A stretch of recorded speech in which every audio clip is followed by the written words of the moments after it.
All right, welcome back, ladies and gentlemen. Focused, ladies and gentlemen. We're gonna start coming up with a name for the folks that have been here all 4 weeks. We are on week 4 of financial discipleship, where we will be discussing today the importance of getting out of debt. And I will start off by just saying this from jump. In many situations, because we've talked about the topic every single, I believe it's come up pretty much every single week, and where financial literacy is not taught in the school system. So it's very possible that you inherited debt and you didn't realize it was debt. It was certain things were told to you in which you thought was, hey, you're making a great decision, but you later on had to realize, no, this is actually costing you money. So today we're going to break down what the word actually says about debt. I mean, I remember, man, listen, I'll tell you guys, I'll tell you guys story after story, but there was a Bible study that I went to. It used to be a men's only Bible study.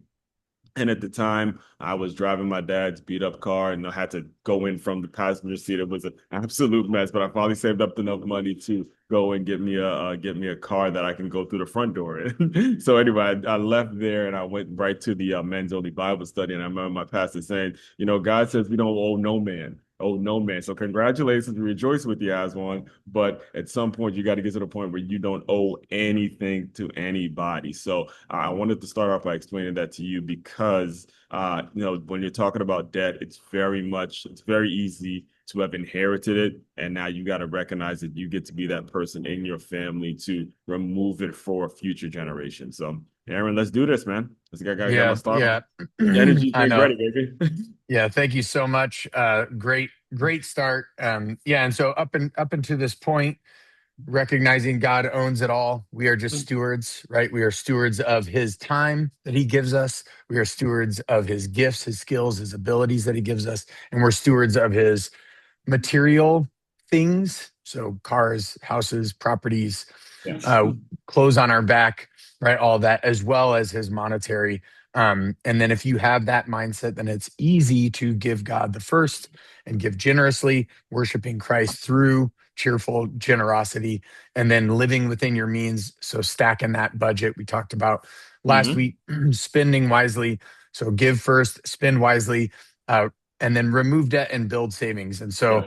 um, I know we talked about give, save, spend wisely. However, if you have some debt, which I have been in debt multiple times, Right. um, if you have debt, it, you just have to remember that percentage, that interest, that usury, right? That the Bible calls it, that interest is costing you money. Now, there are plenty of people out there like the Dave Ramseys where it's like zero debt, just give, save, spend wisely. That's it. Gazelle like intensity talks about removing the debt. But then there's other guys out there that are like, well, you could leverage it, do the math, do the simple math, right?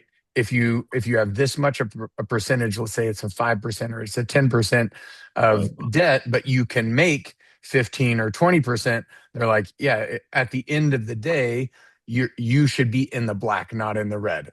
Right. That if that's hard, if you're like, hey, I don't want to do calculations and configurations, then that Dave Ramsey plan is probably for you.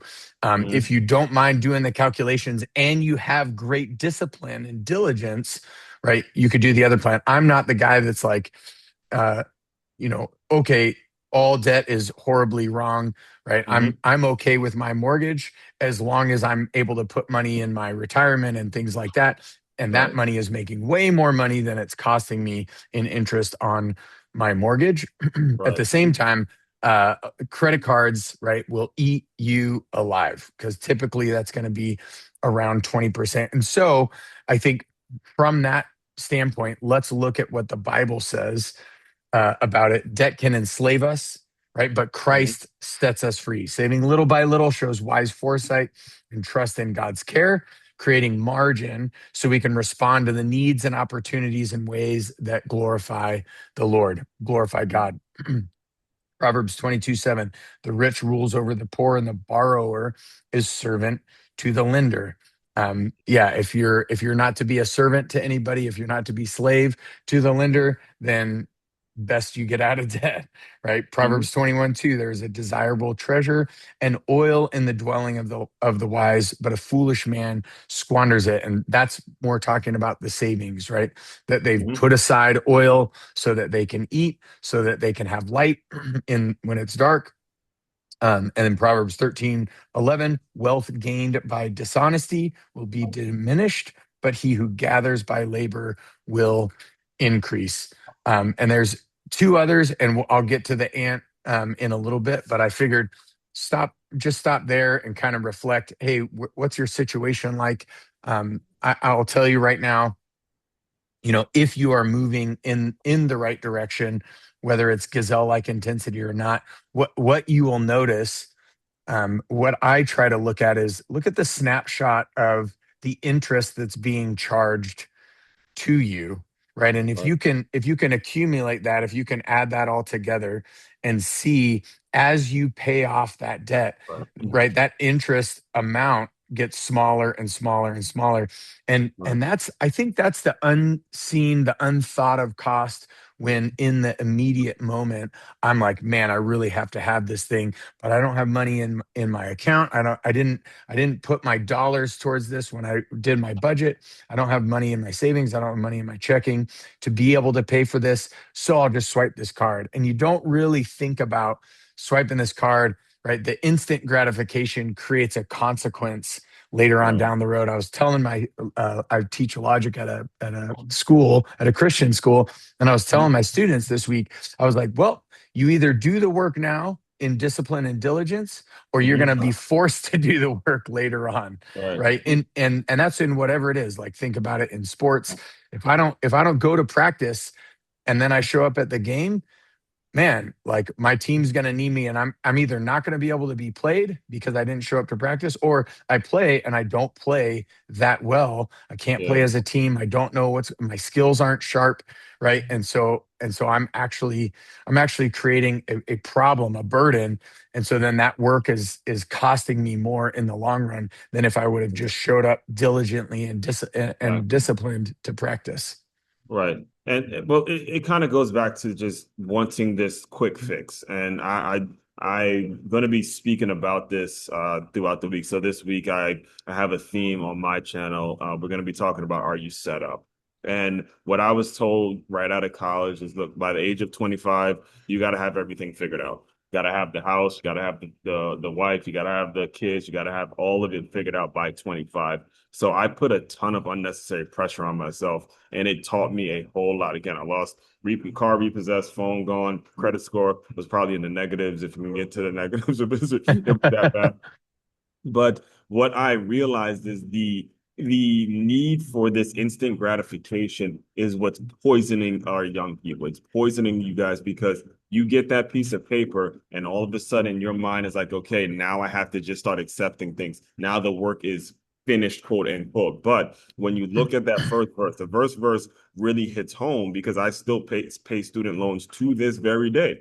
The rich rules over the poor, and the borrower is a servant to the lender. You are now a servant to those student school loans. You are a servant to that college education where, I mean, yeah, you can call it education, but it was so much of me playing football and learning the things that I learned through the connections I had on the team, that I mean, listen, there were professors that were there that they just had a stable, a secure job. They put on a movie, and all of a sudden you give the person a degree. And that happens in a lot of different schools. So if I would have heard that verse before, and I want to make sure I'm clear, I'm not blaming anybody else for this. This was all on as one. Hey, could have applied himself better, could have done so many things better when it comes to my academics in the classroom, and just kind of like love football, but hey, let's focus on your academics and things like that. But I wasn't paying for it. It was my parents paying for it. When you realize, hey, borrower's a servant to the lender, you realize if you're borrowing money for this college education, you're a servant to it, and you have to get to a point now where you can pay off those student loans and you don't owe anybody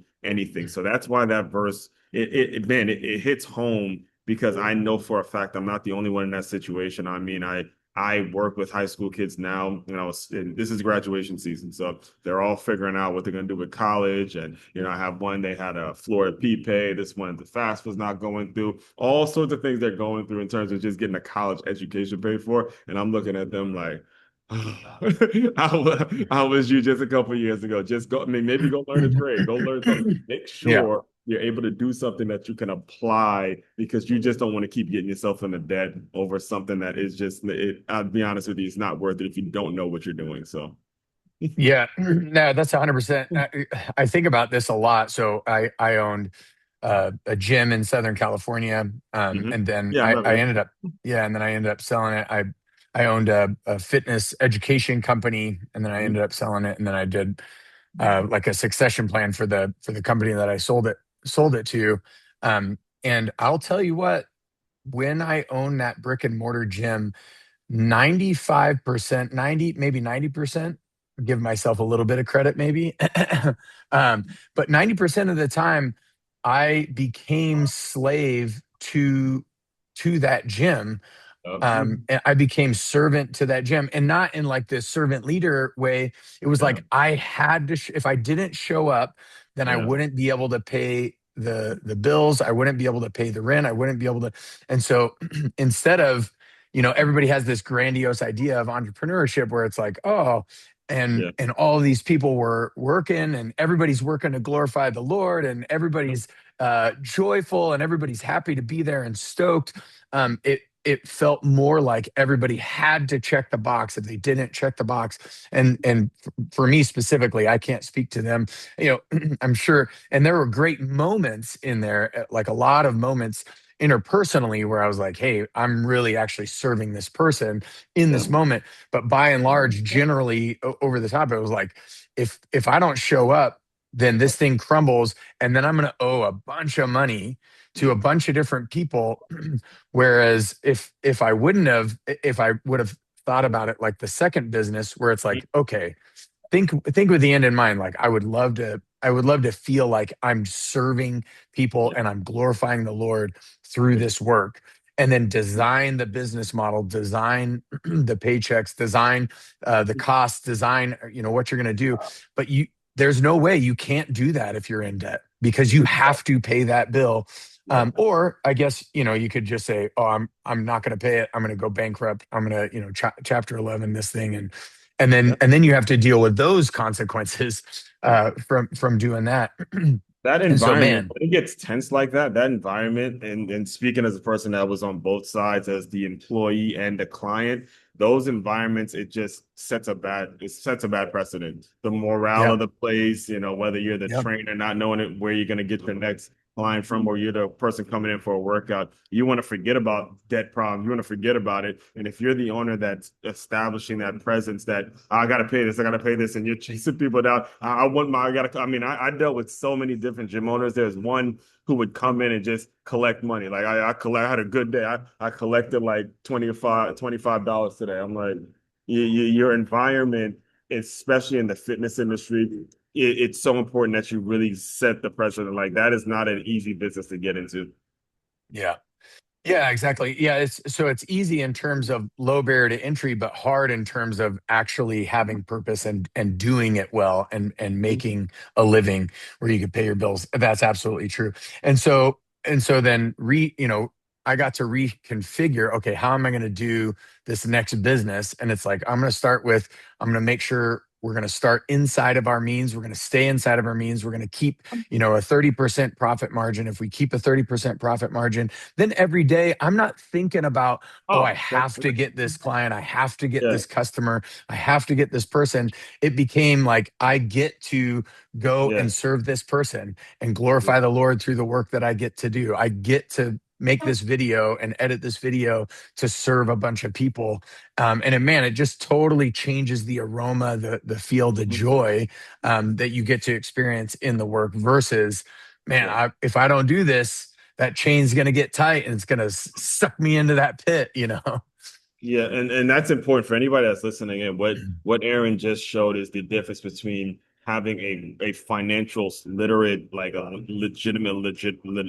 literate mind versus someone that's just opening up a business because they're passionate about it. Your foundation has to be, and it's the same thing as life. I was listening on the way, I'm in Miami now because I had a 5K, but on the way from, I was in Palm Beach to Miami, I was listening to Myron Golden. He was saying, if you can really think about living off 70% of your income, giving 10% back to God and having a 20% as just sitting there growing, that is a selfless mindset. All right. It's a selfless Yeah. mindset because Yeah. it's the same thing in your business to where let's figure out how we can take a percentage of what we're making, use that to operate the business, and then allow other percentages to go into other places.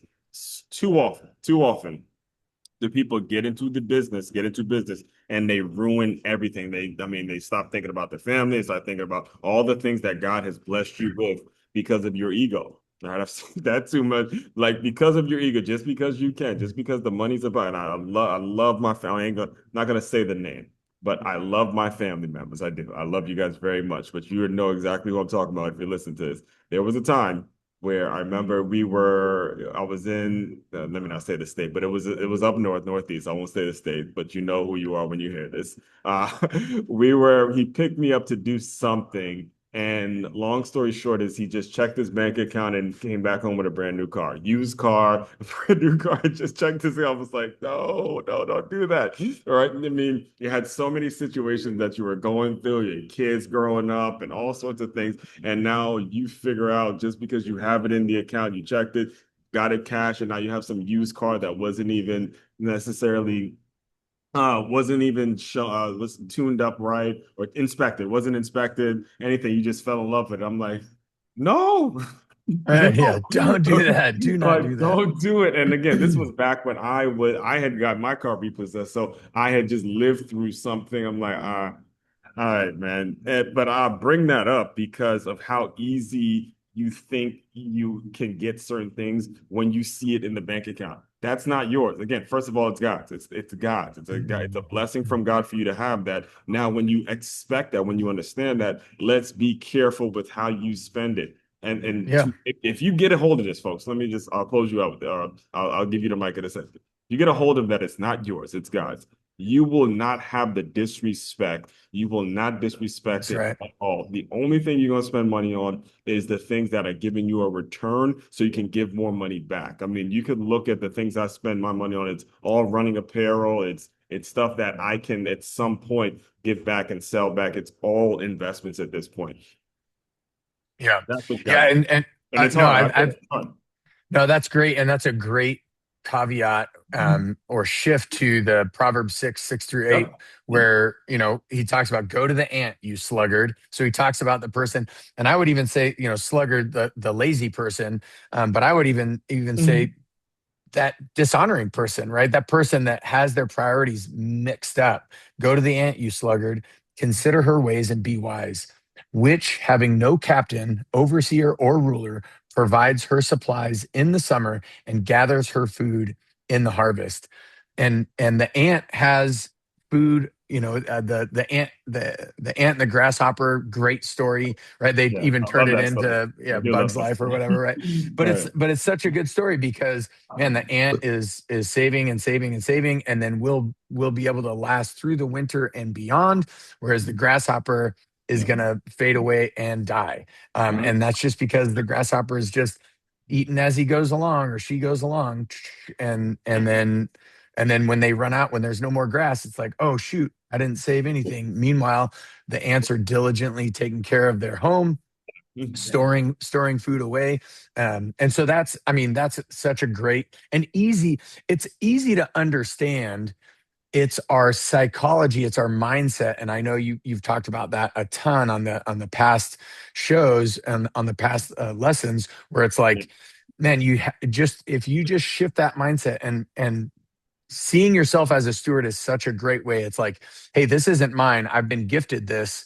Okay, Lord, how do I glorify you? What is the wisest, best way for me to spend this dollar, for me to spend this 100, for me to Right spend on. this 1,000, for me to spend this 10,000? And then, man, that you slow it down just enough, take a breath, pray to the Lord, hey, give me wisdom, give me discernment, and then you make that step, and you cannot go wrong if you're following the word's advice, right?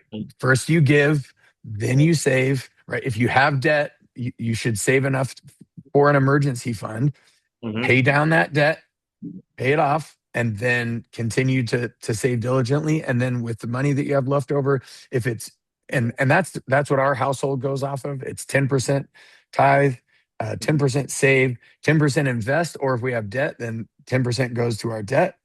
Right. And then it's 70%, we're trying to spend wisely. Mm-hmm. And I would love to be the wealthy person that one day, Right. 30% is just going to my spend wisely piece. And then I can really grow the kingdom of the Lord. I'm going to pay for this ministry. I'm going to pay for that church.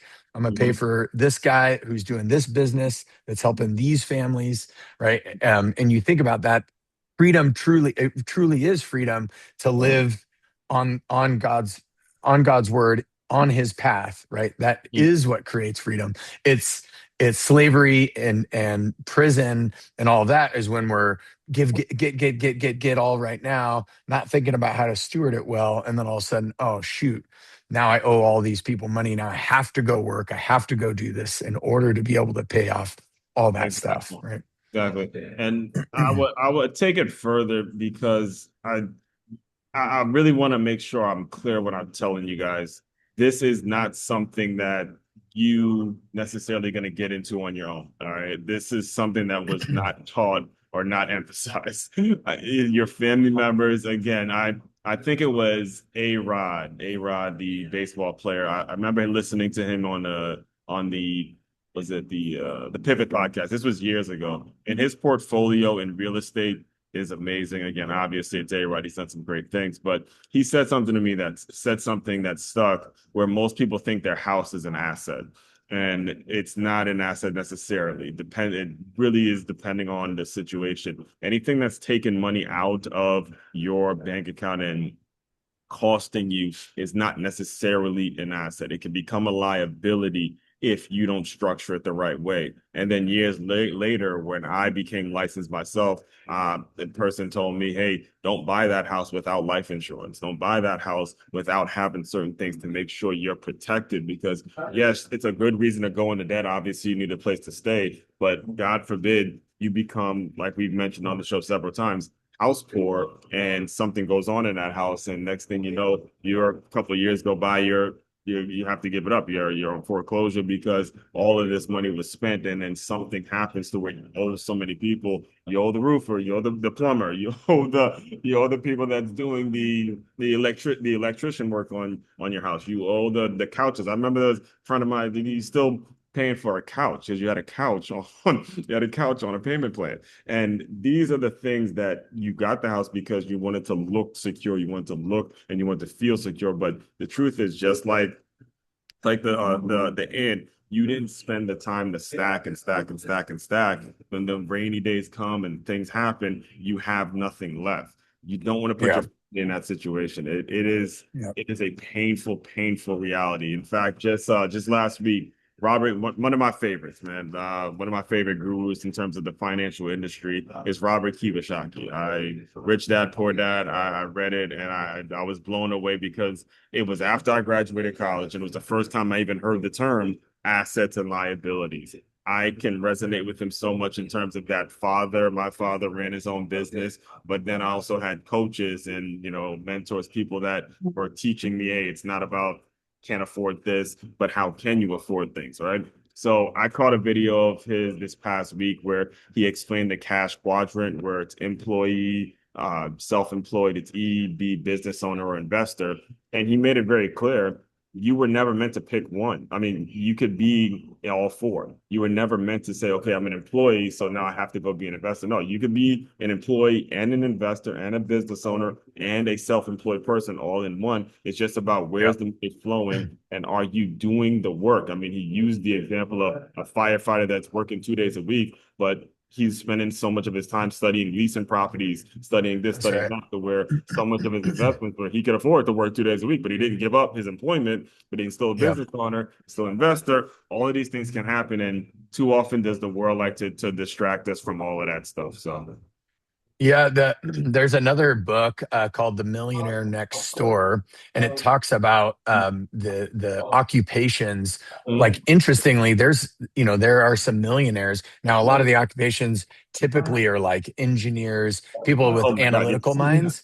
But there are others. There was like a waitress, and she was a millionaire, and she was a millionaire just by the simple fact that she was diligent with her savings and just was frugal, kept, lived within her means, made sure she, saved and invested, every time she got money. And then the other interesting aspect of it is typically the millionaire will leave an inheritance to their children's children, but it's their children's children that typically will spend that if they don't learn the skills that millionaire learned, right, to Yeah. become the millionaire. So if they didn't learn diligence, if they didn't learn frugality, and so that's something, just like we were to talk about God's law, right? Have it on our mind. Talk about that day and night to our kids, coming and going. Follow Christ in the greatest commandment. So he's saying, yeah, follow these laws. In the Sermon on the Mount, he's amplifying the laws. Adultery is now lust, right? All of this stuff, and so it's the same thing. Like, with if we're raising our children right, we're raising them up for in these spiritual truths that Mhm. where their salvation is, right? It's through Christ, Christ alone, faith alone, through his grace, grace alone. And so through scripture alone, right? So all of these things are, we're going to teach our kids these spiritual things, but a lot of times the father isn't then teaching their sons how to protect loved ones, how to provide for loved ones, how to work hard, teaching their daughters the same thing, how to be a Proverbs 31 woman, how to be diligent with the time that she has, how to spend the time God has gifted her Right. wisely. And so then it's the third generation then spends all of that wealth that you just handed down, because you Mhm. handed down the wealth, but you didn't hand down the skills and abilities and Right. mindset to Right. earn and keep that wealth. Right. Whereas there are other families, there are other generational inheritances where that it actually grows. And man, if Right. you think about compound interest in the stock market, or Bitcoin, or whatever investment you invest into, Mhm. take that and times it by 10 for generations, because that compounding will happen within our lifetime. But if you think about it, if it could span 3 generations, it is mind-boggling, the amount, right, of the amount of inheritance, the amount of wealth. And so then in turn, the amount of kingdom building and the amount of glorifying God through that money, as opposed to loving the money and wanting to keep the money. Right. It's, hey, no, I'm using the money as a tool to continue to build an inheritance I want my children to say the same thing. I want to build an inheritance for my children's children, which is then, beyond a third generation, beyond where I'm even thinking in terms of inheritance. So just and it starts with that. Hey, if I get three, if I get $10, it's like $1 goes to the Lord, Mhm. right? Thank you, Lord, for the $10 that you've gifted me. Here's a dollar, right? $1 goes into savings, and then Right. the rest is wise spending. Or if you can, and then the third dollar goes into investment, right? And then the rest is wise spending. So the amazing part about what you just shared was it took one waitress. Took one waitress. It took one Yeah, person deciding. It took yeah, one the Making Millions conference, which we start where I was when I started these when we started these lessons. The lady, her name is Tiffany Montgomery. She was a single teenage mom by herself, living by herself, and she was able to figure that out. It takes one person, guys. It yeah, takes one yeah. person to simply decide, start saving, and you can break generational curses by simply I don't want to go to happy hour tonight. I don't want to go to the club this week, and I don't have the funds for this new pair of shoes or these new clothes. I don't That's right. have it. and just say it. Be humble enough to say, right now, I don't have it because I'm trying to do something better with my life, or I don't want to party. I saw this new property on my way home from work, and I want to go study it. I want to go call somebody and see exactly how much I got to put down if I could save that, and then figure out a way to have a conversation. I mean, listen, this 2026 and beyond, you do not have the excuses of just not knowing. There's tons of Yeah, people. that's Now, right. you could be steered the wrong way. I can understand that, but you don't have the excuse of not knowing, because there's tons of people out there that can provide some resources. You can ask the right questions. You know what the right things are to ask. You're going to be sitting in that bar, having your fourth martini and spending whatever it is you made at your job, and then wondering, well, it's the reason I'm not getting it. The reason my kids Yeah, aren't this. The reason we're not moving. For the reason I got to move back home. And once you're on that fourth one, I'm telling you from experience, it's because the decisions you're making. Stop making yeah, those decisions. Start deciding. I want something better for my future. I can't say it any plainly than that. Debt is not a good thing. And I know what. mm, Yeah, I know what. Iwasaki and Dave Rand, a lot of folks out there that they're telling you that because they've already predetermined what's an asset and what's a liability in their own life. that's So right. they'll tell That's you right. that's a good thing because they know, hey, that's gonna make money. So yeah, I'm gonna go into debt because I'm gonna make a certain amount. These are professionals that are highly skilled, really smart about what they say and what they do. But if Yeah, you're just yeah, starting off, trust me when I tell you, you want to be in a situation where you're seeing the credit score go up, the debt be erased, and something that's duplicatable, system driven that you can give and teach to somebody else. It doesn't have to be your kid, but it does have to be something that you can teach to somebody else and say, let's create a multi-handed system driven income and then go from there. So yeah. That's good. And so yeah, I would just love to finish with some yeah. good application, right? So the application is this. It's simple. Consistently, constantly, in discipline, with diligence, like the ant, reduce debt and build an emergency savings first. And then when the debt is gone, then you can go from emergency savings to something like a high yield savings account. Mhm. And even have, hey, I have my a month of emergency savings here. And then I'm Right. going to be building my 3 to 6 to 9 month savings over here, but I'm going to be building it in something that's going to make money, that's going to beat inflation, because inflation will crush you, right?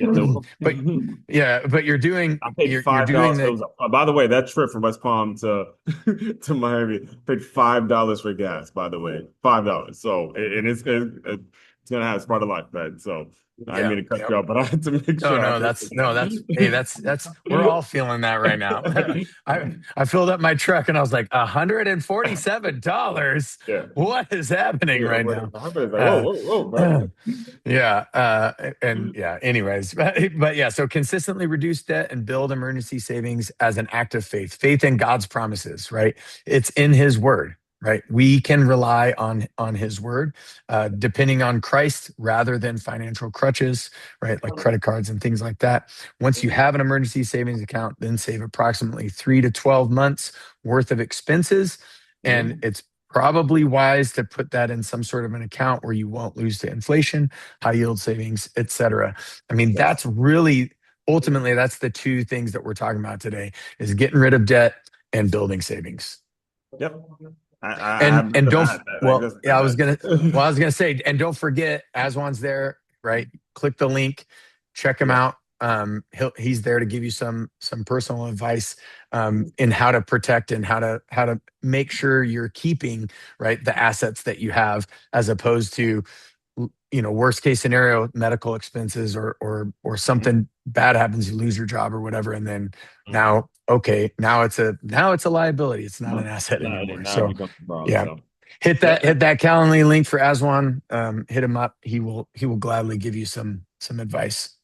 Exactly. Looking forward to hearing from you guys. We are man, it's gone by really quick, man. But we got what 5 and 6, so we got 3 more classes left. But it is gone That's by right. fast. It's been great so far. So looking forward to next week.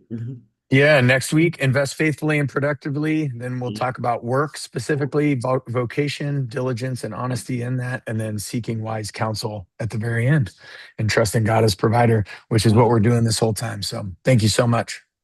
Amen. Amen. Talk more soon, guys.